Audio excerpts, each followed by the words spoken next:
Another one bites the dust for the San Francisco 49ers, and this time it was their current longest tenured San Francisco 49er, Kyle Juszczyk, has been informed of his release, and that is the end of an era. The first player that Kyle Shanahan had signed in free agency was Kyle Juszczyk. He was which was what made him the longest tenured San Francisco 49er, and he is now out. So let's kind of talk about this situation. We've already done kind of a free agency recap on our previous live.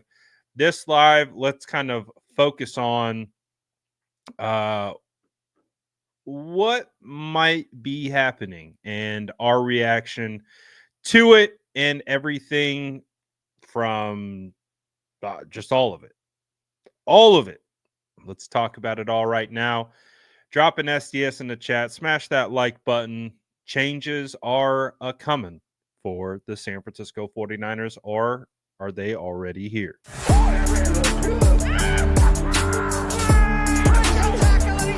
Smash that like button if you haven't already. Love to see it.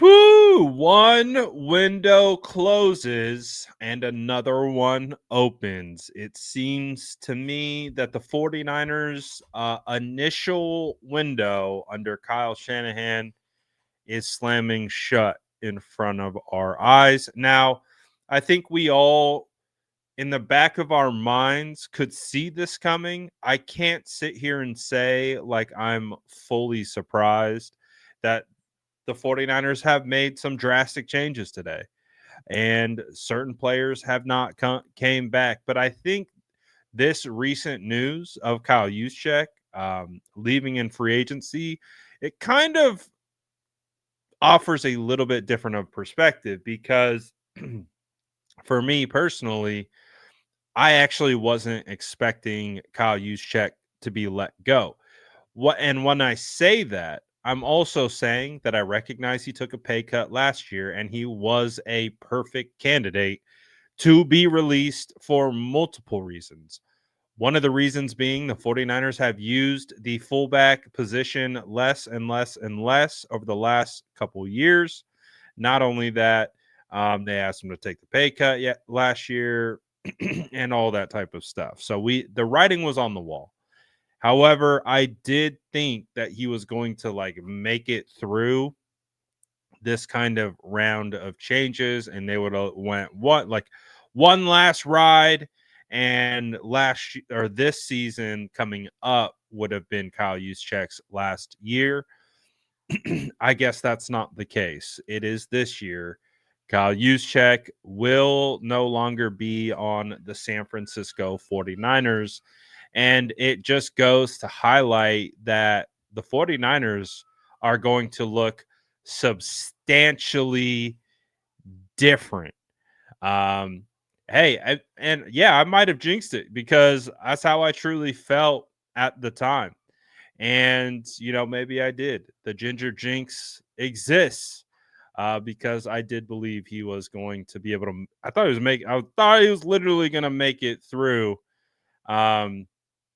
But I guess this does signal a shift, moving away from the fullback because clearly there aren't any more fullbacks on the roster. And I don't believe there are a ton of fullbacks left. So it does feel like some changes are coming. Strawberry makes an interesting point by saying Kyle no longer makes the decisions on personnel. We don't know that to be true. We do know based on the kind of bombshell report from Mike Silver that there's been a realignment, and maybe that, it was basically stating that Kyle is no longer have final say on like the contract things. But in a roundabout way, does that also mean contracts in relation to the final roster? Like, I still believe he's got final say on 53, but maybe what has changed is they have kind of moved away from Kyle being able to say, we're going to pay this guy, keep this guy. And they're like in that report, ruthless, calculated, analytical. Kyle Juszczyk's making a good amount of money. His snap shares have decreased over the last, I think, 3 seasons, and they look at it as we're not even using the tight end anymore on this. So maybe it's time to cut bait. And I can't tell you if this was a Kyle decision or a Parag decision, or John Lynch decision. I don't know. But what we do know, more signings popping off right now. Vikings and Pro Bowl cornerback Byron Murphy. He signed a 3-year, $66 million contract just now. It's a pretty big contract. So Najee Harris to the Chargers. If something pops, I'll let you know. Because obviously, while we're reacting to the news, other news is still dropping. I don't know. I don't think we were live either when we found out that Dre Greenlaw is not returning to the San Francisco 49ers either. Dre Greenlaw is signing with the Denver Broncos. So he is on his way out as well. A lot of changes coming to the San Francisco 49ers right now. Pretty wild day, I would say. I think there have been plenty of days, there's been plenty of moments, there's been plenty of things that I think have stood out to us as fans, as people who cover the team or talk about the team. I think there are always going to be like moments that stand out, like specifically in the off season. I think of when Trent Williams signed in the middle of the night, and how like fun that was and how cool that was. And then we find out Alex Mack signed at like 2:00 in the morning. And I just feel like this is on the opposite side of that. In the sense of one of those days where it's like, this signals some substantial realignment and changes within a roster and a team that is just one season removed from playing in the Super Bowl. Brock Purdy walking off the field in overtime with the lead, in the Super Bowl. Obviously, you got to get it done. You got to win, but it's just wild, because I think the 49ers were so close, right? They were so close to the mountaintop of being able to get this thing done, get it over the finish line. And it's just, it never happened. It fell short. And now they are looking towards what I would perceive to be the next stage, the next era. That there are changes coming, and they are currently in the middle of all of that. So quite a interesting time. So what does that mean?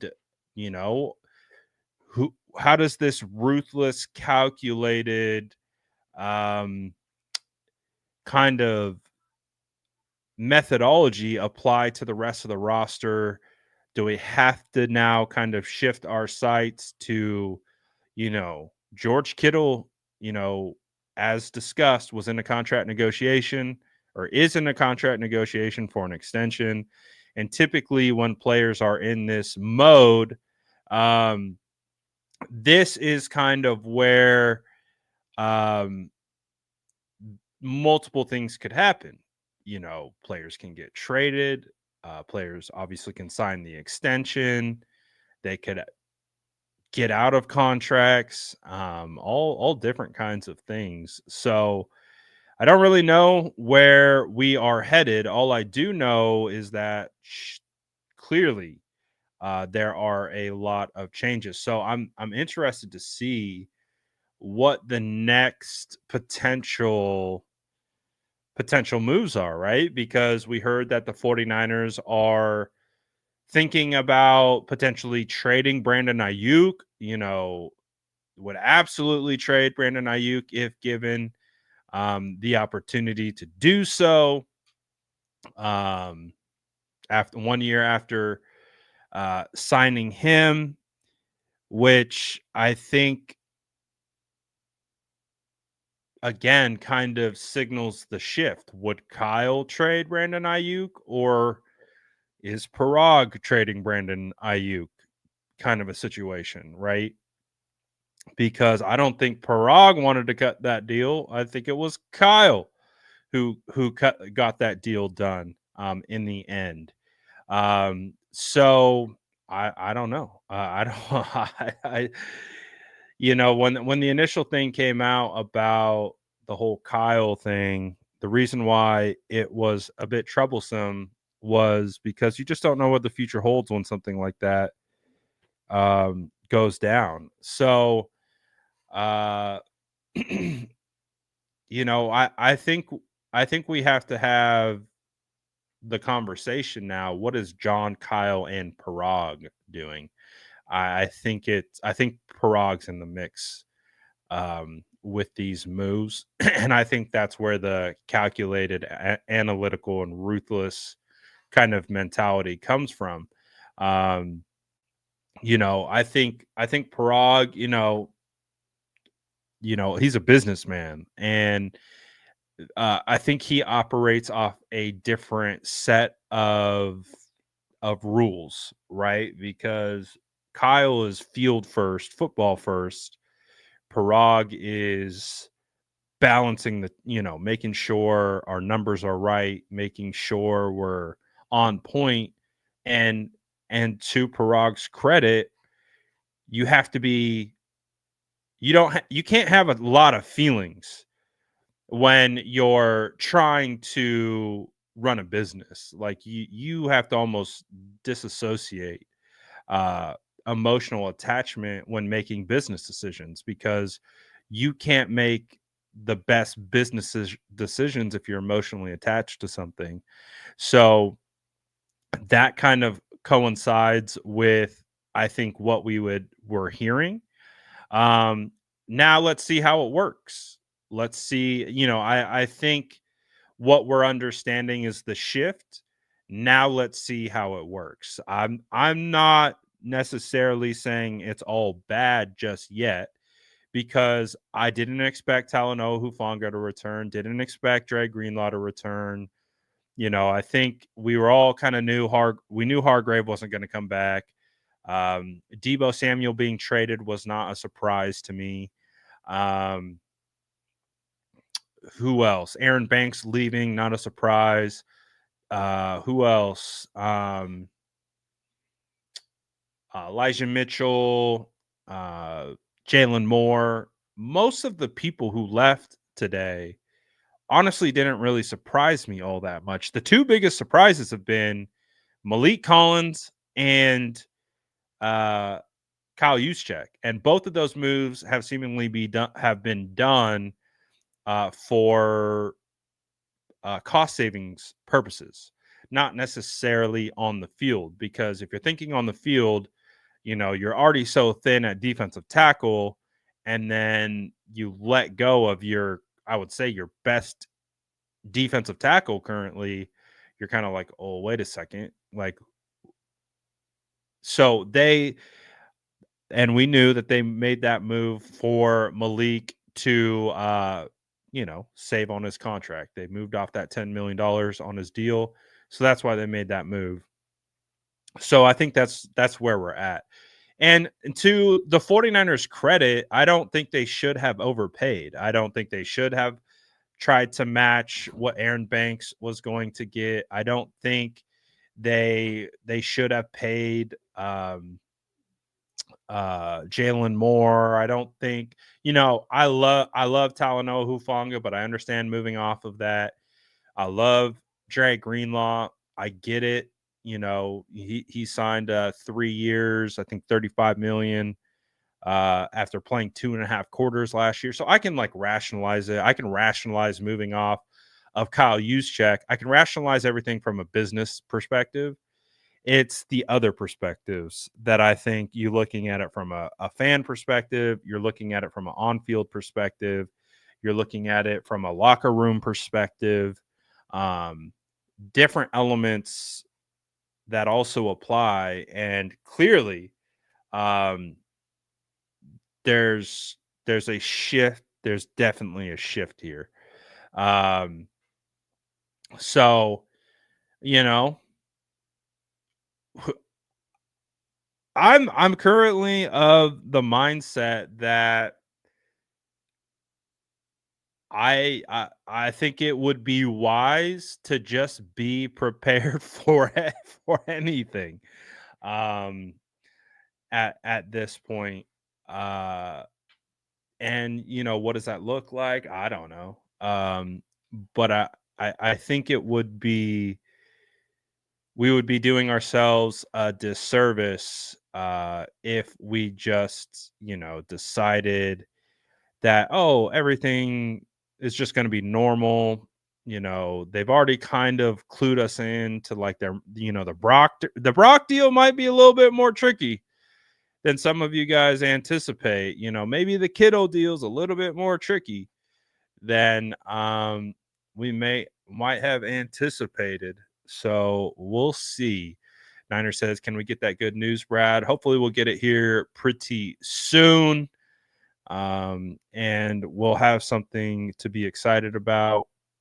49ers throwback says, you trust the 49ers. They are resetting and evolving.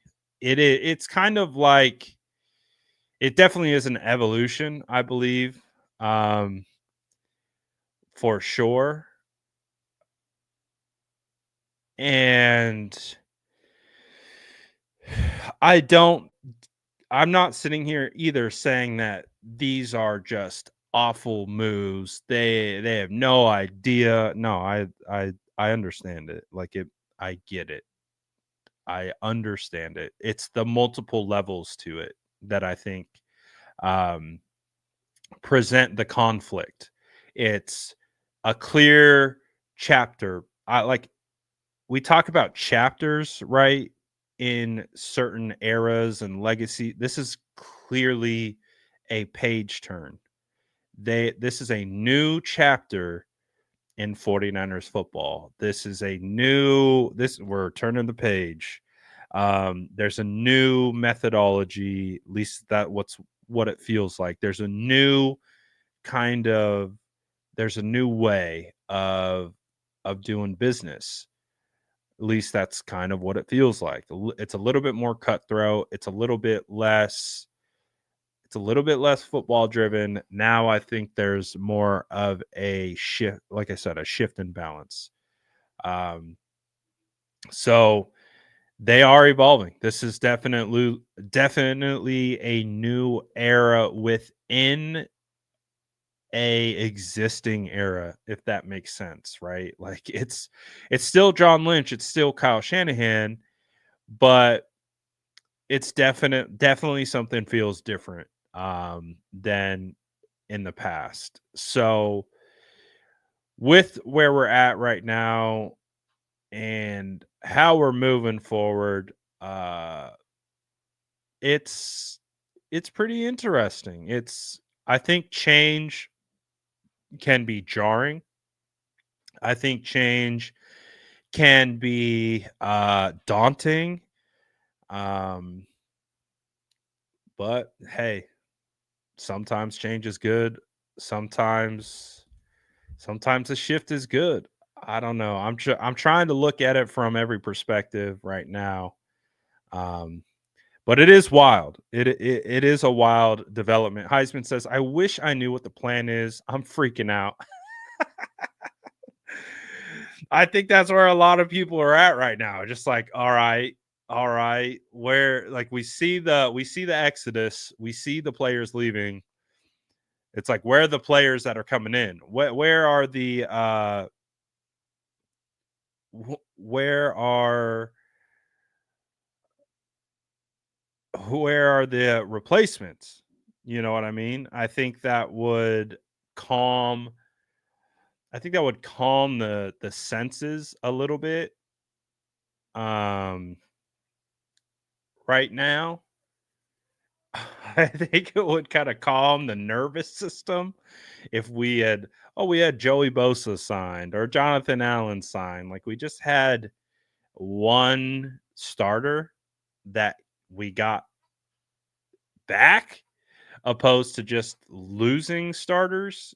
Um, I think it's just the balance. I think it feels unbalanced right now, and I think fans are a little shaken by it. So we'll see. We'll see how it goes, but there are still some really good players on this team. There are still a lot of options available, uh, in a sense where the 49ers can course correct and get this thing back on track. But hey, we'll see. We'll see where it goes. Speedy says, think Brock being traded is on the table. It ba- I think any player who's in a contract negotiation, a trade is on the table. I think that I don't think it. Truthfully believe it doesn't matter who you are. I think that is part of the process. I think part of the process is gauging interest from others, because I think part of the decision making process is, does it make more sense for us to pay this player, or can we get a return that is even better than paying this player? And I think that's a part of the process. And I think that's where doors are open for those conversations. Now, that doesn't mean it's going to happen, but I do think it is a part of the process. I do believe players are, hey, what do you think? Would you trade for, like, you know what I'm saying? Like, I'm trying to associate the idea of, like, and it might sound stupid and a little corny, and I totally understand it, but it's how I'm trying to associate. Like, let's say I have a dynasty roster, and um let's say, you know, I have a player, I have no intention of really trading him, but I'll listen to ideas. I'll have a conversation, and if I get a good enough deal on a player that I had no intention of trading, like, wasn't like, you can make things happen.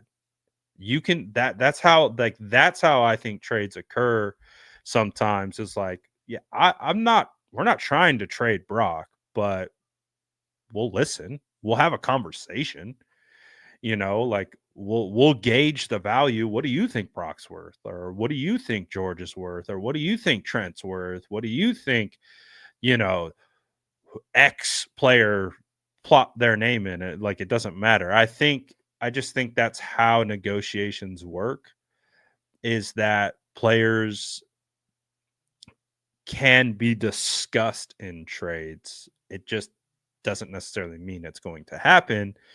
Um, so could a Brock trade be in discussion? Like, could it be discussed? I wouldn't It wouldn't surprise me if those conversations were happening.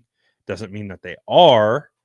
Um, Quinn says, "Do you think this is smart for Brock's negotiations?" Honestly, it feels like a weird period to be negotiating with a top 10 paid quarterback in the league.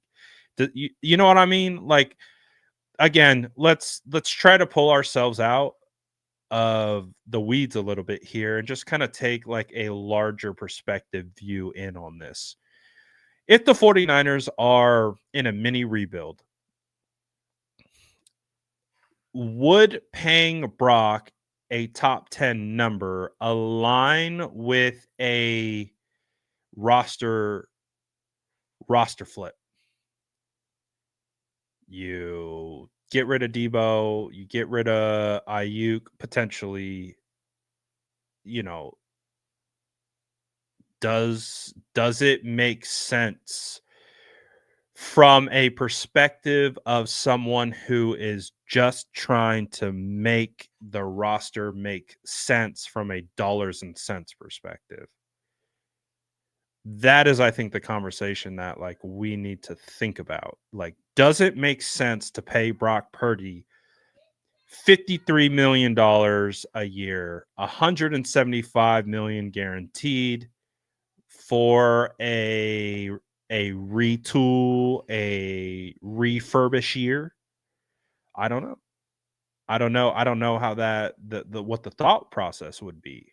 Um, if that would make sense. So what I think the question becomes is how far away are they in negotiations? Like if the problem is if the gap is large, and again, I'm speaking hypothetically, if the gap is a big gap, um, that is, I think, when those potential like conversations become a little bit more real. Of you know, maybe we pivot, maybe we do something else, maybe we just get as much draft picks as we can. We let these players walk. We get comp picks back in return. We get our books managed right. We showed the I showed the graph earlier. The 49ers, I'll pull it up. It's actually still up on my computer. The 49ers like currently have the most dead cap in the entire NFL with 66 without Javon Hargrave included uh on this graphic. The 49ers at the very top with 66 million in dead cap. Meaning the players who have made that cap hit aren't on the team anymore. So that's without Javon Hargrave. So once Javon Hargrave is going to hit, that will account for more. Debo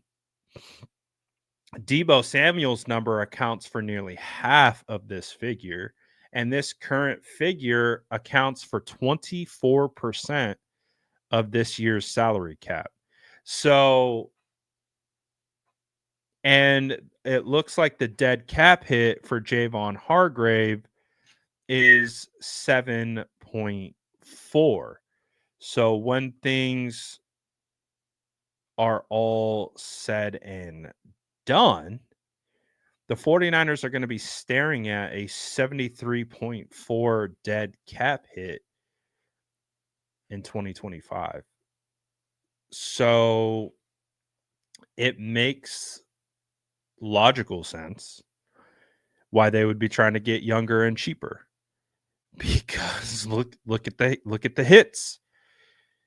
And I believe, if I'm not mistaken, one of the figures that came out from one of those articles, I don't know if it was Kawakami's or if it was Silver, but he had mentioned that the 49ers have been like the number one cash spending team over the last couple of years. Like, basically, I can kind of rationalize a little bit of maybe how Jed York and Parag are thinking. Like, we have spent so much money. We have kicked the can down the curb. We have done whatever we could to win now. And the time has come where we have to, potentially pay a quarterback.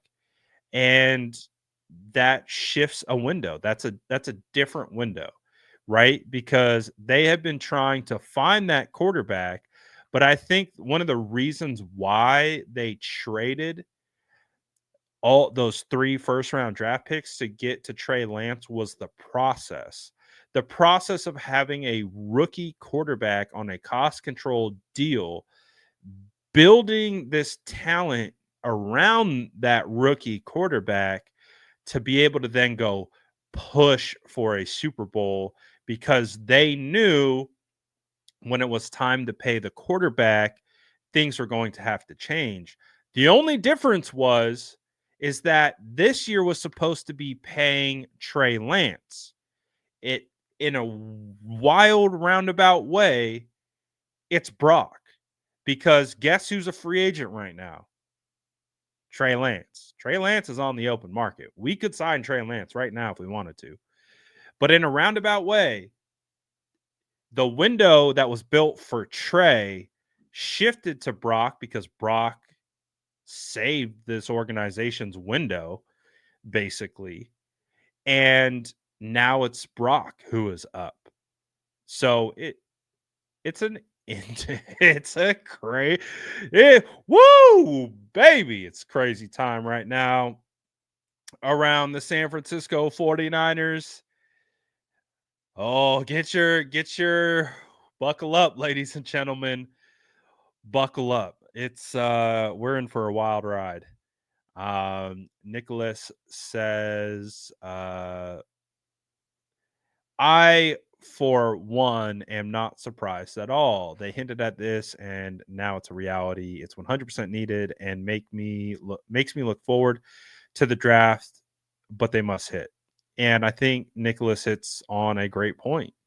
I don't think this is a major surprise. I think they've kind of alluded to this situation that we're seeing unfold in front of our eyes currently. So yes, I don't believe that like anyone should necessarily be sitting here like shell shocked that this is happening. But also, I think at the same time, what it does is it places an emphasis, just like Nicholas said, on these next 2 drafts. These next 2 drafts are everything, because all the big names have been gobbled up in free agency for the most part. There's a couple like legit veterans still out there. Javon Holland is one of them that I'm thinking of, but I'm not anticipating the 49ers make any big money moves. Like any thought of that has left my mind. Any thought of like a crazy trade, for the most part, out of my mind. The way that I'm looking at this is they're really trying to hit home on building through the draft, which good. Thank you. Which I appreciate. I, as a draft nerd, that's how I believe it should go. I don't know. Like I've always kind of said, I don't think Kyle likes rookies. I don't think Kyle likes rookies unless you're a specific kind of rookie. But I don't think he loves having players that he's got to treat with like kid gloves, and he's got to build them up, and he's got to, have training wheels on, and then you take the training wheels off. Like I just don't. That's never how Kyle has struck me. Is one of the reasons why I was kind of skeptical of the 49ers drafting a rookie quarterback, because I'm like, I don't know. I don't know if Kyle is the guy who has the patience to be able to develop guys, right? Being a rookie, you kind of have to develop. One of the things that we talked about with Brock is Brock was Kyle proof. He could take the heat from Kyle. He was confident in himself and his ability that he could withstand that type of back and forth with Kyle. In fact, Brock could, I think, even kind of kick it back to Kyle, and then they that's where they balance each other out. Not every rookie is like that. Like that's just not the case. I've interviewed Brock one-on-one, face-to-face, and my biggest takeaway was like that dude's 24. He was 24 at the time. I was like, that guy's 24. Like I've just felt like I was talking to someone my age. I'm old. I'm old. I'm 35. Um, I was like that kid's 24. I was like Brock could be older than me from a maturity standpoint. He probably is.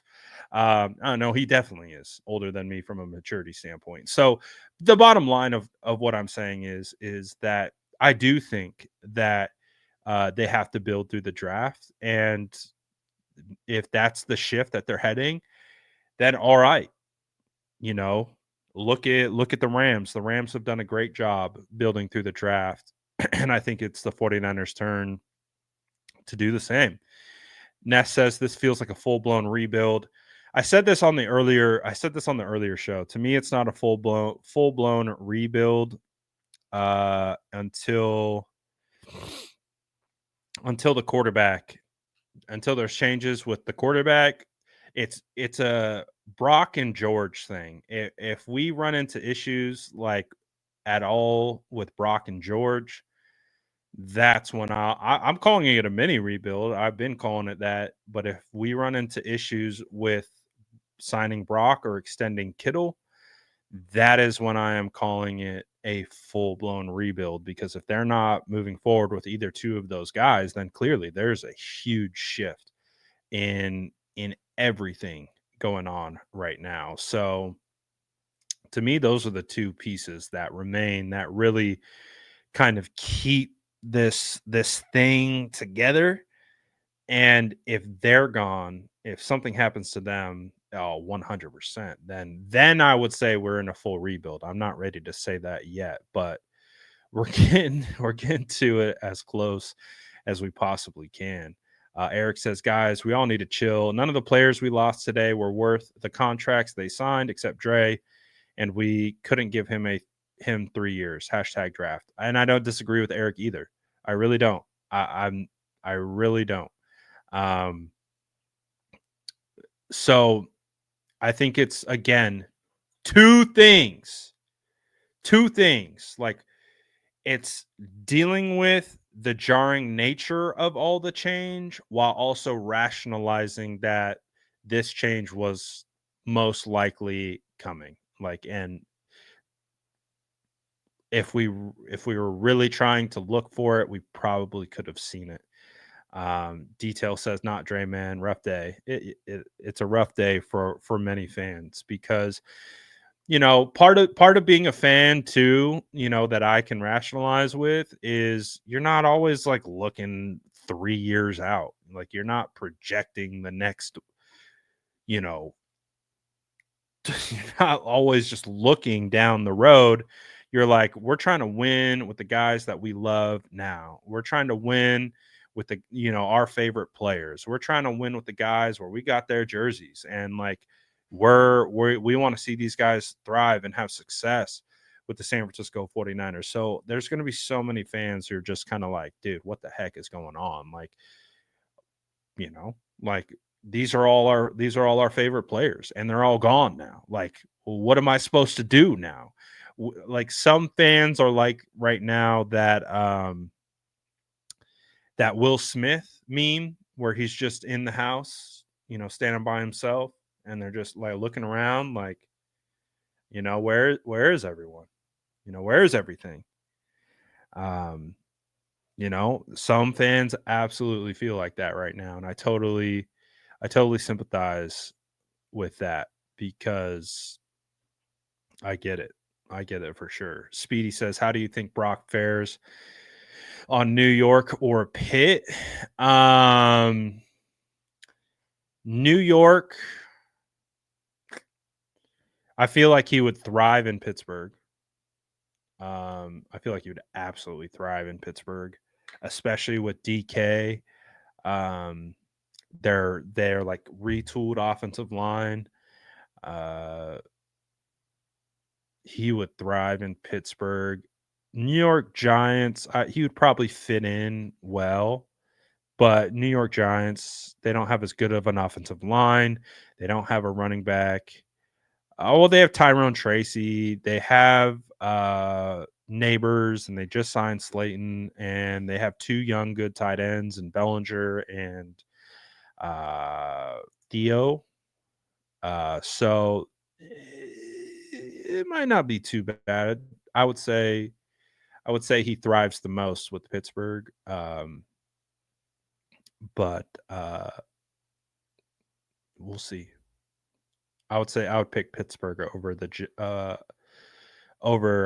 Giants, where you'd have the best go. Any chance of getting Joey Bosa? Yeah, I think so. Clearly he hasn't signed. I would assume he was kind of waiting to see how the market shaped out and where his cost is based on how others signed. I kind of look at the Hassan Reddick deal. You know, if you can get Joey Bosa 1 year, 14 million, or, kind of 2 years, 28, 2 years, 30, that feels like a solid spot for Joey Bosa. I'm just not sure. I don't know. I don't know if that gets it done or not. So, Silence says they haven't made an attempt to plug any of their glaring holes with a solid player. Instead, there are more questions. 100% test of Kyle and the front office. Yeah, and I think this is kind of circling back to what we were talking about the uncertainty of today, is that today I think would have been a more even approach if we had a starter to be like, oh, well, at least we got a starter. At least we got Bosa. At least we got Jonathan Allen. At least we got, I don't know, this defensive tackle, that offensive lineman. Just something that you feel like would plug a hole. And I think because fans are looking around and say, no holes have been plugged, it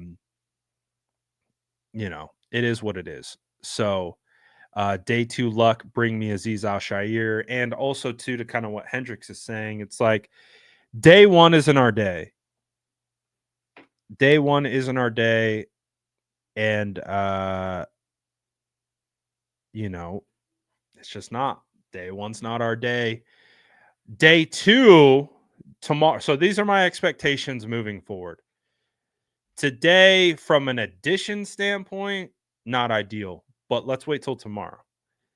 Let's get through tomorrow. Let's see what happens. Let's see who we get. Do we get a Bosa? I like Aziz. I almost might like Aziz a little bit more than Bosa. Just because he's younger. He's younger. He's more of like the speed rusher that I want on the opposite side of Nick Bosa. I think getting Joey in here is a great story, and it's like it's cool. I just don't know. I just don't know where they feel they need to allocate funds. And do we see more releases? Like, are they waiting for certain signings to release certain guys? Like, could we see Leonard Floyd released or traded? Could we see Uter Gross released, moved, or traded? What are we going to see? Where does it end? Where does it begin? 49er fans want to know. So today has been a wild day. 100%. I think, again, it's part of the new shift. It signals some new changes. Thank you, Anthony, for the $2 super chat. I appreciate it. I think there's the new horizon. I don't know how else to explain it. There's something new that we're heading towards. I just don't really know exactly what it is. So I hope that gives you some faith that just because, like I said at the beginning, one window closed it means another window opens. We just don't really know. there's a lot of fog right now. I can't really see through where we're headed, but hopefully we'll get some clarity tomorrow. Hopefully, we need depth. So depth signings still need to occur. So hopefully tomorrow's more of that day. And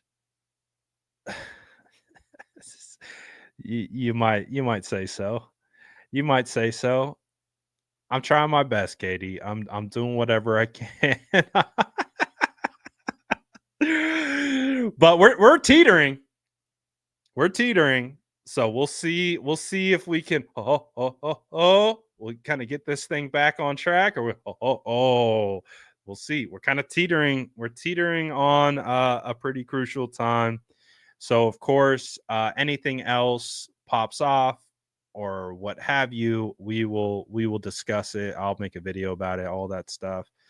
Well, Lynch said we're going to get younger. So, yep, you're right. He did say that. He did say we're going to get younger. So we'll see. But I got to go. I appreciate all you guys. As always, I'm out of here for now. Smash that like button on your way out. Grab some cookies as well. I know some of you might need a little snack to boost some of the dopamine after today. But we'll be back tomorrow, and if anything drops the rest of the night, I'll of course make a video as well. And if we make any crazy signings, I'll pop back on live as well. So appreciate everyone. As always, stay tuned. Hopefully tomorrow we see some moves, and I'll catch you then.